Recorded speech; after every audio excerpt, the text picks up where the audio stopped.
A perfectly straight portion of a rope has mass m and length L. At end A of the segment, the tension in the rope is Ta, and at end B is Tb. If Tb is greater than Ta, neglect the effect of gravity and no contact force acts on the rope in between points A and B. The tension in the rope is at a distance L/5 from end A is. तो basically तुम्हारा क्या है, एक रोप दिया हुआ है, एक रोप दिया हुआ है और इस रोप का मास जो है वो अज्यूम कर लेते हैं, इस रोप का मास जो है that is equal to m और इसका लेंथ है तुम्हारा l, ठीक है। और ये तुम्हारा ले लेते हैं पॉइंट A और ये तुम्हारा ले लेते हैं पॉइंट B। इस पॉइंट पे तुम्हारा F2 फोर्स एक्ट कर रहा होगा और इस पॉइंट पे तुम्हारा F1 फोर्स एक्ट कर रहा होगा। पॉइंट A से L/5 लेंथ की दूरी पे तुम्हारा एक पॉइंट है, L/5 दूरी पे तुम्हारा यहाँ पर एक पॉइंट है और इस पॉइंट पे तुम्हारा जो भी टेंशन फोर्स डेवलप हो रहा है, जो भी टेंशन फोर्स डेवलप हो रहा है, हमें इसका वैल्यू निकालना है। ओके, तो सबसे पहले L/5 लेंथ पे मान लो यहाँ पे m1 मास प्रेजेंट है और जो रिमेनिंग ये पोर्शन कितना हो जाएगा, 4L/5 लेंथ है, तो इस पे तुम्हारा कितना मास प्रेजेंट हो जाएगा, m2 मास प्रेजेंट हो जाएगा। तो मास पर यूनिट लेंथ अगर देखें, मास पर यूनिट लेंथ, इसको अगर कैलकुलेट करें तो lambda is equal to m/L, ठीक है।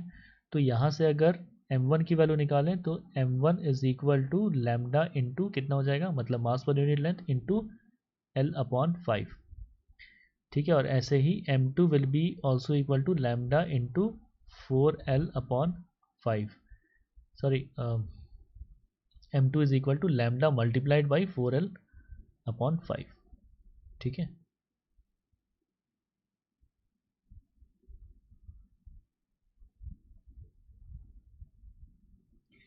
तो m2 is equal to lambda into 4L/5। तो इसको अगर सिंप्लीफाई कर लें तो m1 will be equal to m/L, substitute करो, L कैंसिल हुआ तो यहाँ पे आ गया m/5 और ऐसे ही m2 will be equal to m/L, तुम्हारा गया L कैंसिल तो 4m/5, ये हो गया तुम्हारा m1 और m2 के वैल्यूज रेस्पेक्टिवली। तो अब इस डायग्राम को अगर बना करके देखें, इस डायरेक्शन में तुम्हारा क्या हो रहा है, इस डायरेक्शन में तुम्हारा F1 फोर्स काम कर रहा है, ये यहाँ पे तुम्हारा कितना है, m1 ब्लॉक है, इस पे तुम्हारा इस डायरेक्शन में T टेंशन काम कर रहा है और जो रिमेनिंग पोर्शन है ब्लॉक का वो तुम्हारा हो गया, इसका हो गया m2 मास और इस पे तुम्हारा क्या ऐड कर रहा है, T टेंशन ऐड कर रहा है इस डायरेक्शन में टुवर्ड्स लेफ्ट और इधर ऐड कर रहा है F2, ठीक है। और इसका जो कॉमन एक्सेलरेशन है वो तुम्हारा A और A इस डायरेक्शन में, क्योंकि देखो इस पॉइंट पे पॉइंट बी पे तुम्हारा टेंशन फोर्स कितना जनरेट हो रहा है, TB, और TB is greater than TA दिया हुआ है, तो पॉइंट बी पे तुम्हारा F2 फोर्स लग रहा है, तो उसके रिएक्शन मेजर में तुम्हारा यहाँ पे पॉइंट बी पे तुम्हारा जो टेंशन जनरेट होगा दैट इज TB, और ऐसे ही पॉइंट ए पे जो तुम्हारा टेंशन जनरेट होगा that is equal to TA, ठीक है। तो बेसिकली क्या लिख सकते हैं, that TB is equal to F2 और क्या है तुम्हारा TA is equal to F1, ठीक है। तो अब इसके लिए अब देख सकते हैं कि तुम्हारा F2 मतलब TB is greater than TA, मतलब F2 should be greater than F1, तो मतलब ये सिस्टम जो है, ये जो पूरा रोप है वो टूवर्ड्स राइट A एक्सेलरेशन के साथ मूव कर रहा है, ठीक है। ये टूवर्ड्स राइट A एक्सेलरेशन के साथ मूव कर रहा है, ओके। तो अब क्या करते हैं कि दोनों बॉडीज़ के लिए इक्वेशन लिख लेते हैं, दोनों बॉडीज़ के लिए इक्वेशन सेपरेटली लिख लेते हैं। तो यहाँ पे इसके लिए क्या लिख सकते हैं, that T minus F1 is equal to m1 into A, और इसके लिए इक्वेशन लिख सकते हैं that F2 minus T is equal to m2 into A, ठीक है। तो ये तुम्हारा हो गया इक्वेशन 1 एंड इक्वेशन 2 रेस्पेक्टिवली, और F2 और F1 के रेस्पेक्टिव वैल्यूज TB और TA हैं, ठीक है। तो adding equation 1 and 2, add equation 1 and 2, तो दोनों को ऐड करने पे देखो तुम्हारा प्लस T और माइनस T कैंसिल हो जा रहा है, तो क्या हो जाएगा तुम्हारा F2 minus F1 upon M1 plus M2 is equal to common acceleration A, ठीक है। F2 और F1 के वैल्यू सब्सटीट्यूट कर दो तो तुम्हारा क्या हो जाएगा, F2 is equal to TB, तो TB minus TA upon M1 plus M2 is equal to common acceleration, ठीक है। तो यहाँ से इक्वेशन 1 में से हम ए का वैल्यू सब्स्टिट्यूट कर दें तो हमें टी टेंशन फोर्स का वैल्यू आ जाएगा, ठीक है। तो T minus F one is equal to M one A, T minus F one is equal to M one A, ये तुम्हारा इक्वेशन था, ठीक है। और कॉमन एक्सेलरेशन का इक्वेशन लिख लो, that A is equal to T B minus T A upon M one plus M two. और F one is equal to क्या लिख सकते हैं, देखो F one is equal to T A है, तो F one is equal to T A.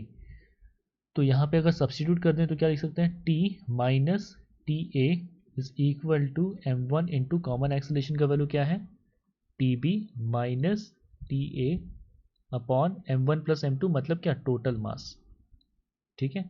M one plus M two मतलब total mass हो गया। तो या फिर इसको M one plus M two छोड़ देते हैं, चलो। तो यहाँ पे क्या हो जाएगा, T is equal to T A plus T B M one minus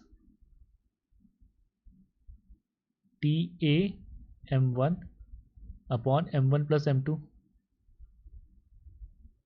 ठीक है।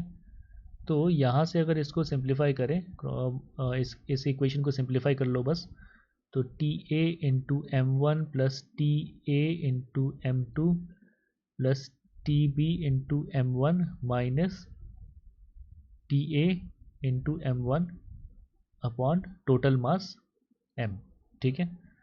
तो t इज इक्वल टू, अब देखो यहाँ पे कुछ कैंसिल हो रहा है, टी ए और ये टी ए एम वन, ये तुम्हारा कैंसिल हो रहा है। तो यहाँ पे फाइनली आया T A M two plus T B M one upon total mass M, ठीक है। और एम टू और एम वन का वैल्यू देखो यहाँ पे कैलकुलेट किए थे, M two was equal to 4m upon 5, M two is equal to 4m upon 5 और M one is equal to m upon 5।